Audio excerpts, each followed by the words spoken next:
અમદાવાદમાં જો હવે પાર્કિંગની વ્યવસ્થા નહીં હોય તો દુકાનોને સીલ કરવામાં આવશે।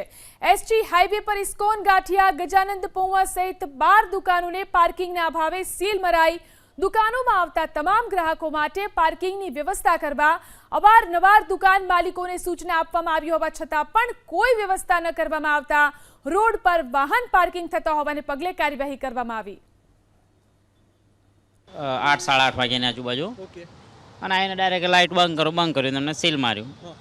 પહેલા નોટિસ કેવું કે આપેલું તો ખરું આપણે? ના, પહેલાં એવું કંઈ નોટિસ એ બહુ ટાઈમ પહેલાં આપેલી હતી, એ ત્યારે ગાર્ડ રાખ્યા હતા અમે। અને કારણ શું દર્શાવવામાં આવ્યું છે, કેમ સીલ કરે? કારણ એ ટ્રાફિકનું જ ટ્રાફિકનું આ 9 વાગે આવ્યા એમ ડાયરેક્ટ એમ જ કીધો હતો કે સીલ નીચે દુકાન શટર નાખી દો અમે।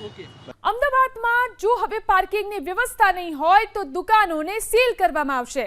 એસજી હાઈવે પર ઇસ્કોન ગાંઠિયા, ગજાનંદ પૌવા સહિત 12 દુકાનોને પાર્કિંગના અભાવે સીલ મરાઈ। દુકાનોમાં આવતા તમામ ગ્રાહકો માટે પાર્કિંગની વ્યવસ્થા કરવા અવારનવાર દુકાન માલિકોને સૂચના આપવામાં આવી હોવા છતાં પણ કોઈ વ્યવસ્થા ન કરવામાં આવતા રોડ પર વાહન પાર્કિંગ થતા હોવાને પગલે કાર્યવાહી કરવામાં આવી।